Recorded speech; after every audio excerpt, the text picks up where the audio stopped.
Fala pessoal, sejam todos bem-vindos a mais um vídeo aqui do NS Futebol. Seguinte, dia de Brasileirão, dia de Corinthians e Flamengo na tela do NS Futebol para vocês.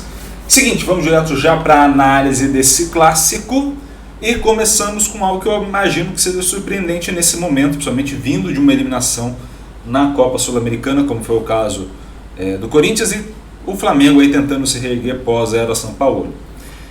Por estilo de jogo, a vantagem é do Flamengo. Então, assim, 55 a 48. Não é uma vantagem grande de estilo de jogo, tá? Iago, mas o Corinthians não joga como o Corinthians deveria jogar. Não é esse o ponto. Dentro desse campeonato, a diferença entre as duas equipes não é um absurdo. Não há um abismo de diferença. Aliás, é até um bom tema de vídeo, porque não há um abismo de diferença entre nenhuma equipe, tá?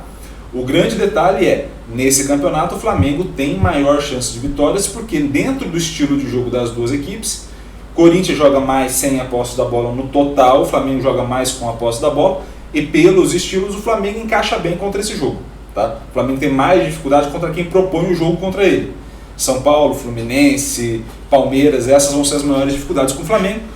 Botafogo, Corinthians, Goiás, essas equipes que propõem menos, em tese, é o ponto fraco do Flamengo, e aí abaixa um pouco o overall, tá? Mas assim, são pontos que a gente vai observar, e o Corinthians tem dificuldade contra equipes que propõem jogo contra ele. Então assim, são dois cenários de dificuldade para ambas as equipes, mas uma dificuldade maior pelo estilo para o Corinthians do que para o Flamengo. Mas a diferença não é tão grande assim, tá?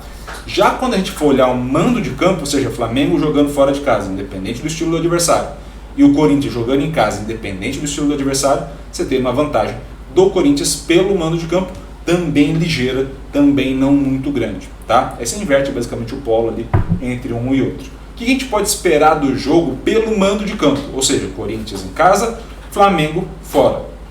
A gente pode esperar o seguinte: por passe, progressão, recuperação, as duas velocidades de recuperação, o que a gente pode esperar? Um Flamengo com mais posse, um Flamengo que progrida mais, um Flamengo que recupere mais rápido. E a diferença é enorme entre as duas equipes? Não. A princípio, não. Tá? E aí, por que eu falo a princípio? Porque a gente vai precisar ver como que essa equipe do Corinthians vai se comportar mudando de novo o treinador.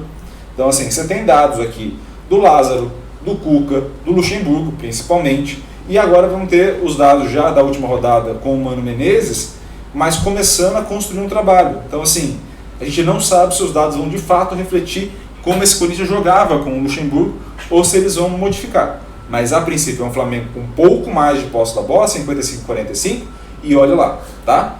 Quando a gente vai para a finalização, o Corinthians começa a levar vantagem. O Corinthians chuta mais vezes certo a gol do que o Flamengo, mas o Flamengo, mesmo chutando menos, converte mais. O que isso quer dizer?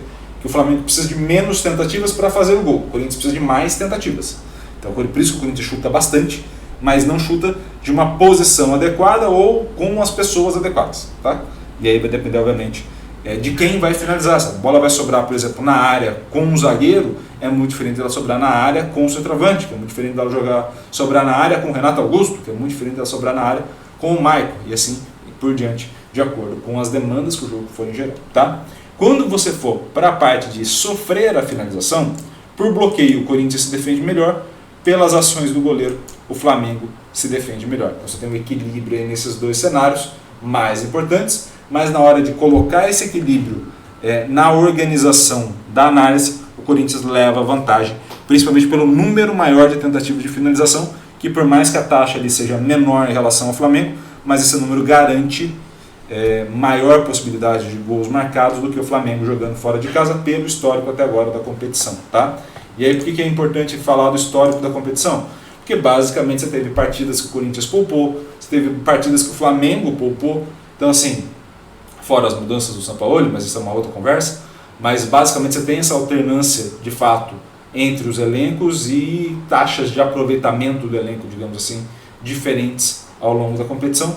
Então agora, tendo finalizado as duas equipes, todo o caminho, e você tendo ainda pelo menos uma semana, quase duas, de jogos de data FIFA, né? Você acaba tendo um intervalo de descanso maior, então você pode usar os titulares, mesmo que desgaste um pouco mais, você vai ter mais tempo de descanso depois na data FIFA, tá?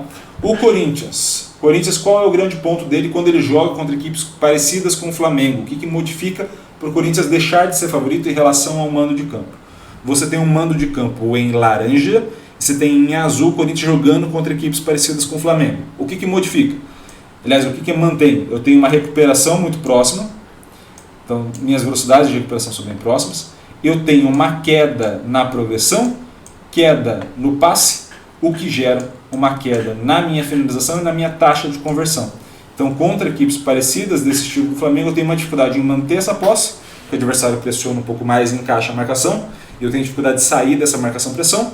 Quando eu perco essa bola, eu também não consigo finalizar. Então não é que eu estou perdendo a bola lá na frente por agilizar a jogada, né? Peguei a bola, faço um passe rápido, chegamos na cara do gol e aí vai depender da finalização, vai depender da qualidade dela. Não, eu tenho uma queda de fato, seja da qualidade da finalização ou do total de finalização. É dificuldade mesmo que o elenco vai apresentar.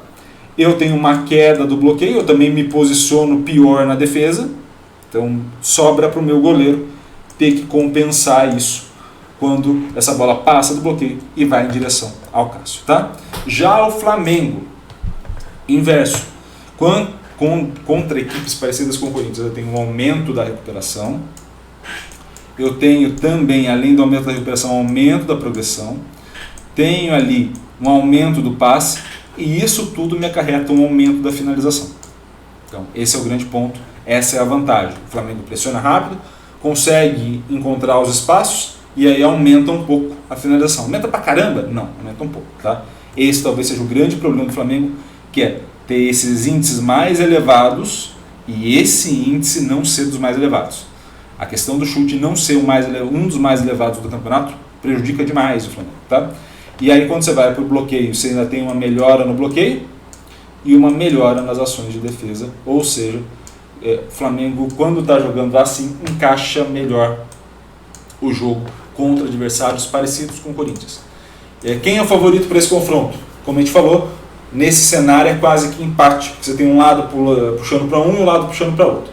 Se a gente for apostar, o Flamengo está mais consolidado em termos de trabalho do que o Corinthians. E os dois saíram técnico na mesma data, basicamente. Não é esse o ponto. Você já tem uma espinha dorsal para escalar, de fato, no Flamengo, e esses jogadores são muito bons. Então, assim, de fato você tem mais o que extrair fazendo o básico. Então, assim, você tem mais opções, né? Se o Flamengo quiser jogar no contra-ataque, você tem opções. Se o Flamengo quiser jogar mantendo a posse, você tem opções. O Corinthians passa a ter poucas opções de elenco, de fato.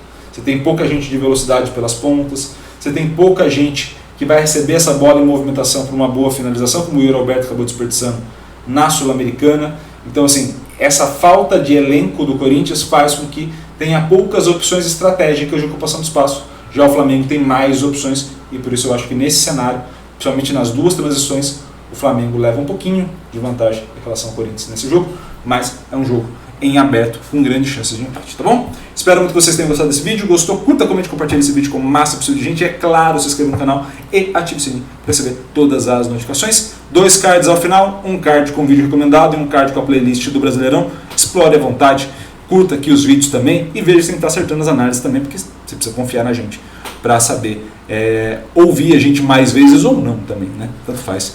Faz parte da sua escolha, mas por favor ouça mais vezes até a gente ver como que a gente pode desenvolver esse canal para o seu gosto também. Combinado?